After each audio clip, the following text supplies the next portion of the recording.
The opening statement, which we do, is not argument. It's not a philosophy. It's not what we want to happen or think is our mentally involved, or thoughts mentally involved in the case, but it is the facts that are going to be proved to you in the testimony. So the purpose of an opening statement, in my opinion, is when you have a case that's somewhat complicated from the standpoint of numbers of people and numbers of accumulation of facts, is to consider this like a trip that you would take if you're going to, let's say, go to California and you're going to get in the car. If you just took off and went, then it'd be tough for you to even know where you're going. So you plan it. And so what I'm going to do is try to take you on a road trip, basically in this case, of over 10 days, from the 31st of May and June, up until June 13th, and let you understand what's going on as you hear the evidence. A little bit of it is going to be a little bit disjointed, and I'll explain that to you in a minute. Witnesses in this case, the testimony will be from witnesses and from videotapes of witnesses talking, which will be introduced into evidence. We'll prove to you that Ms. Williams knowingly and intentionally violated the laws for which she was charged. Now, we're going to prove to you that she and her sister, April Taylor, who are twins, are experienced protesters. Nothing wrong with that. That's not a part of the accusation. This is the passion of theirs, and no problem with that whatsoever. They are passionate about national issues of police brutality, as most of the country is, and they want changes in laws and justice. And you'll learn this in the proof of this case. We'll present that to you. It'll be obvious that they want that, and we have no disagreement whatsoever with that. We will prove to you in this trial that our police administration was also, and is also, passionate, very passionate, about preventing police officers from abusing people or hurting innocent people.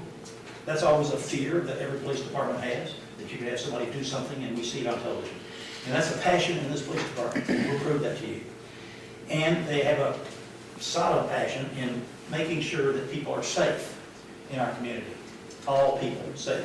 That means protesters. That means people who are going to come in and violate issues with innocent people. And they need to be protected physically so that nothing happens to them. And that's a major passion of our police department and a task that they have.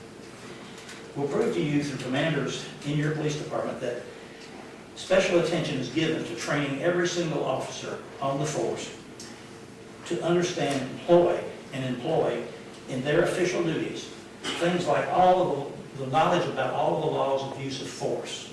And that's a very big category of things. When you can use physical force, when you can use deadly force, and they are trained very hard in that over long periods of time. They're trained to understand cultural issues. We have many, many cultures in this city. We have the Congo, we have the Nepalese, we have Indians, we have hundreds of different countries, and we have racial cultures that are somewhat different with some people's views, with you and I, and people don't understand everything about that, and they don't understand the history. And so the police department tries very hard to make our officers understand all the different kinds of culture issues that they might be faced with. Because you have people maybe who are mentally challenged and from another country. And how do you deal with that person? So they're trained that way. And I'll put on proof about that briefly. Now, it's not extensive, but we'll tell you about that. They're taught to deal with crowd behavior. We have crowds at Rupp Arena. We have crowds at UK ball games or when the UK wins a football game. They're just packed into Race Street, thousands of people celebrating. Many times those types of crowds, or Keeneland, or when we had the World Equestrian Games, there were issues about crowds. And when you have protesters, there are issues about crowds. And the police department trained their officers to deal with this. Because suddenly you have fun and wonderful things happen, and all of a sudden, because somebody's drunk or does something, then you have bottles being thrown at the cops or the fire department that's trying to attend. And that's at schools, that's at Keeneland, that's at various places where people suddenly erupt. And the police department works very hard to understand how to deal with that. And that's particularly true with protesting. That sometimes happens, sometimes not. We will prove to you that the defendant, Ms. Williams, has publicly recognized, and I will acknowledge, she's acknowledged, and I will prove this to you, that our police department has never, in her 8 years of experience in protesting, ever seen them ever use tear gas or aggressive force as they do in other cities. We're going to prove to you, in this case, that on May the 31st, 2020, large crowds gathered downtown in protest of major events that had occurred across this country. And lots of people came. All levels of people come. Young children were there. High school kids, college kids, people from out of state, mothers, black people, white people, lots of people appeared. And suddenly we began a protest movement in Lexington that lasted for a long time. But, I mean, many, many days. But we're talking about a period of about 11 days. And because it's over, our case is over on the 13th of June. The movement was controlled by the crowds.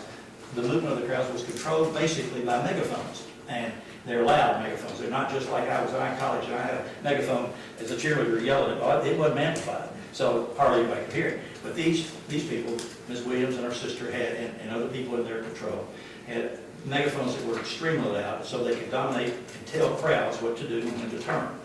We'll prove to you that no permits were ever requested by Ms. Williams or her sister at any time to do these marches. Well, there's a law about that, and when they didn't do it, the police didn't go out and start arresting people and say you didn't get a permit for this. They tolerated it because they understood crowd behavior, and they know that this is an issue that is something that's important, the issue that they were talking about. And so they allowed it to happen. Well, what happened is that every evening when the crowds began to gather, the police would attempt to aid the march wherever it was going by going upstream of it and blocking off traffic. And we'll show you a map of Lexington, which is downtown, which you'll see. But we'll prove to you that if they're marching on Main Street against the traffic or with the traffic, then you've got side streets that can't get in. And people get angry about that, honking their horns. And there was no policeman blocking that and telling them what was going on. It was suddenly an eruption of people moving and signs and yelling but peaceful marches. So Ms. Taylor and Ms. Williams understand this very, very well. They protested a lot of places in this country. And numerous attempts were made by our police department, our command staff, to talk to them to say, let us help you where you're going. But they wouldn't tell them. They didn't want to tell them. They wanted to be spontaneous. They wanted to turn immediately up on Upper Street and go against the traffic or go down Limestone. And now the routes changed and the police have to suddenly go and block traffic off on the incoming streets and the cars coming at them to try to tell them. Well, if they don't know where it's going, it's hard to do that instantaneously. Now, Ms. Williams had people in front of this crowd, her crowd, on bicycles and skateboards to be ahead of the crowd, and then suddenly they're looking for the police, and if they found out where the police were, they would tell them, and then they'd make another direction. So it became almost kind of a cat and mouse game that was going on with Mrs. Williams' group, that she was definitely a leader in it and acknowledged it. I mean, she's acknowledged herself about it, as so did Ms. Taylor. But the crowd became very, very big. So the police had problems with it, and they talked to Ms. Williams. They tried to get her to tell them, and she wouldn't do it. She just wouldn't tell them. Says, you do your job. So the problem with angry motorists was that people coming in Main Street or whatever, they're going to get blocked, and there's nobody there telling them why. It's just a huge crowd of people going, and their people, I'm talking about Ms. Williams and April Taylor, their people were up to try to block the traffic on the side street to hold them while the crowd moved forward. Well, that made people angry and honking because they didn't know what was going on, and some people don't care whether they know what it is. They're honking and they're upset, and she knows that. She knows that crowd behavior can cause problems with people on the outside who are just trying to go to work or whatever. And so the police would then try to hustle to get all these intersections managed so that they can make these marches go. And they did that day after day after day. But it was very difficult because we didn't know times, they didn't know where or when to start. So they had to have shifts of officers increased to be able to go and handle this issue. The potential for injury in a crowd that is going along, and some of the people being very angry, lots of people not angry, carrying signs, but some people are angry. The potential of that is in a crowd is to create damage. And sometimes when damage is created, and it was in this case, not this case, it was in the protest, and not attributed to her, but people in the crowd did in fact damage property and were caught by police. They injured people and they were caught by police, and those cases were handled and processed through the court system. Ms. Williams didn't have a connection to that we could prove it. I'm not saying to you that she did. I don't know. But I know this, that when they asked her for help to try to guide these people through these sections so the police could be in front of it and not stop it, never, but to let them lead, she would not do that. She would not cooperate. So what happened is the police were left to protect the protesters from people who were angry. Let's take Antifa. That's a racially awful organization. And it's rumored, and I don't know whether they were enforced here or not, but there were people who were suspected to be white supremacists, mean people who were going to hurt them, the protesters. Well, okay, the police don't say, okay, let them do it. They wanted to protect Sarah and her people, all the hundreds or maybe thousands of people that might be in there who might be fighting back at those people. And so skirmishes occurred, and this was a major problem for them, how to handle this. And you can't, it's very difficult to go into the middle of a crowd of 1,000 people and arrest somebody. That's a very difficult problem. And they know this, and Sarah Williams knows that as well, because that will really create a problem. So you have to do it either with mass movements to stop a melee or injury to a car or whatever, or you let it happen, and then you arrest the person later on. And that's what the police tried to do as much as they could, is to grab the people after they were away from the crowd that created damage or harm. So they utilized, the police unified, and we're going to prove this, the police utilized undercover police officers to pose as protesters, to march with them so that they could communicate back to the department who's on duty and watching this thing, where we're going, and what if there's a danger or somebody's being injured or a threat or whatever. And so that occurred. And there were instances where those police officers were detected as police officers, chased with sticks and chains because they were supposedly suspected of being a police officer. So again, we're having major problems with the police department trying to control this crowd that we don't know when it's going to start, or when it's going to start, or where it's going to go. Ms. Williams communicated frequently with a police officer, not undercover, but a sworn police officer named Jervis Middleton. And there's text messages with Middleton talking to her about what the police department's going to do tonight and where they're going. This is a violation of the rules of the police, and that's been dealt with. But he was there telling her, and on the scene, telling her about who a particular police officer was, and telling her, this man needs to get some horn time, or he needs to be doing something because his wife is da-da-da. Things that had nothing to do with protesting, but he was telling her about facts about police officers who were guarding the areas. And she came forward with the microphone full on, talking to those individuals about their family life and whatever things that he was talking about. This was something that caused tremendous problem within the police department because Jervis Middleton wanted to do this, and he went against the rules of the police department to do it, and he was caught doing this. During the days leading up to the evening of June the 13th, the police became increasingly concerned about the safety of headquarters on Main Street. There were occasions where the front door was kicked in. There was occasions where rocks were thrown against the front door. I mean, multiple rocks thrown against the front door. Didn't bash it in, but they were certainly there, and it hit the walls or the glass. There was occasion when fire was slid under the door and burning papers slid under the front door of the police station. Nobody was arrested for those things. Mrs. Williams I'm not attributing that to her at all. Nothing. There's no proof about that she was involved with it. If there was, there'd be a charge. But there was not. But this was happening in our city. And this is 6 months later, after the Capitol was stormed in Washington. We're talking 6 months later. The police department was concerned, and the commanders will tell you about that, because at this particular time, if somebody's going to break into that police station in the front door at any time, they would have total access to the inside of the police station, because when you broke it in, they were doing construction and all the walls were taken out so that anybody could suddenly move in, or 100 people could move in and take over that police station. So there was great concern about this, and the only way to prevent that is to put a barrier around it with signs on it saying no trespassing, and have officers standing there to keep people from doing that. And we did that day after day after day. Now in the daytime, they take the barriers down, and the public would come by because there's no protesting.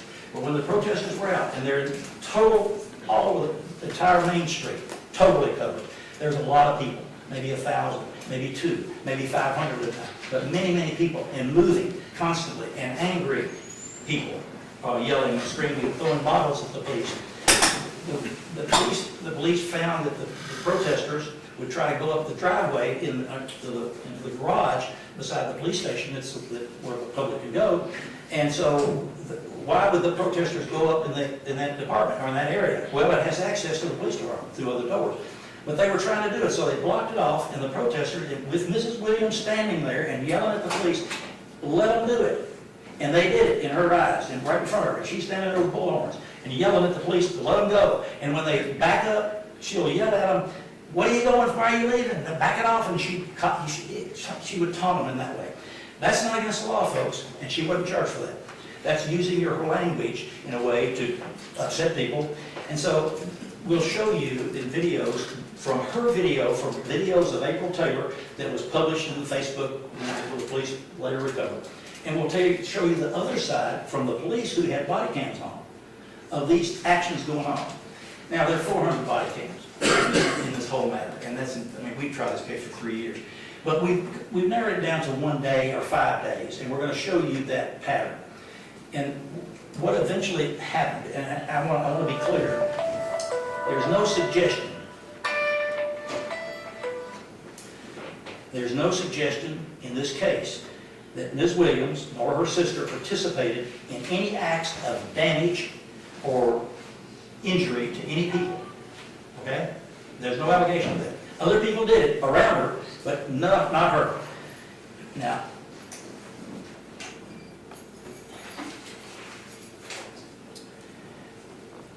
when the bicycle, they call them a bicycle barrier, and it's basically a metal arrangement that goes and hooked up ties, and you put it around the structure, and they did that on the sidewalk. The barriers were put up, and at one point on June the 6th, there was a total die-in by maybe 1,000 people on Main Street, stand on the sidewalks, outside the barriers, not inside the barriers where the door where the police started, but outside the barrier, all around and all over the sidewalk and laying in the streets. The police didn't bother that.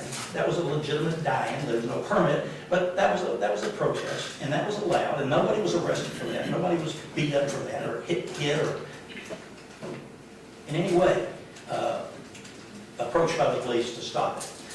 But that occurred, and it was very peaceful. Now, what happened later is different because they come inside the barrier, and I'll talk to you about that. But this was June 6th, and that's a normal die-in procedure that occurred on various parts of Lexington. It could be Martin Luther King going up the hill, right at Main Street, where they have a spontaneous die-in for 8 minutes or 4 minutes. Okay, and it was allowed, and life went on. Well, we're going to prove to you that Ms. Williams reacted in a different way toward these precautions. It became accusatory of the police. And when she became accusatory of the police for putting up barriers, and why did they have armed or riot gear on, or what they call riot gear, why did they have protection on their bodies when they had 1,000 people standing closer than you and I are with a bullhorn screaming at them? And so she was upset about that. And so she publicly denounced it. And her people, thousands of people heard her yelling and screaming about this. It became an issue almost of something else in the whole city. Used in that way, but for the purpose of George Floyd or Breonna Taylor, something else was going on in her mind.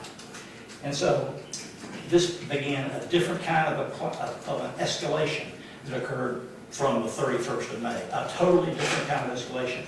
So wherever the police were, they were accosted. They were confronted. Not accosted meaning they hit them. They came up as close as you can be, and they were told, don't move, don't touch me.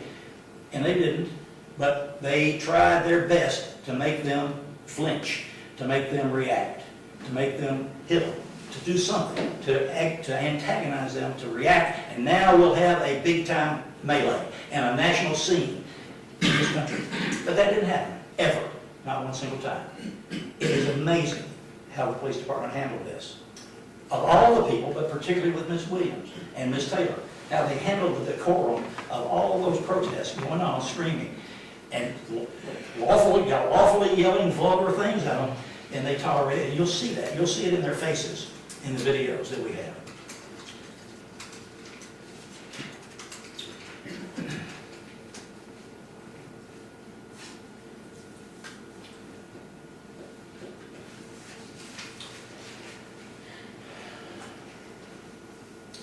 We will prove to you that before the 13th, Mrs. Williams, Ms. Taylor encouraged their followers to knock down barriers going up the sidewalk, up the driveways of the parking garage. I'm talking about it, watching them do it, watching their people go up there. It's almost like maybe junior high school kids, where they run into the gym where they're not supposed to be, and then when the principal comes out, they run away like that. Okay, well, we watch that. You're going to watch that. But it became more than that. It became going up and standing on the tops of the roadway, of the side, the parts of the garage. They go up and standing up there with their skateboards. And when getting real close to the ambulances that were up there, and the police would come out and move down, and then they'd run. And that became a real contest of give and take. And no force, nobody gets hit at any time. One person who continually violated that procedure in front of her was snatched out of the crowd at a period of time when they could move the ERU, the emergency response unit, in, and they grabbed her and swerved out before they could blink. Oh, that incensed her. That absolutely incensed Ms. Williams. And then we began more escalation in this matter.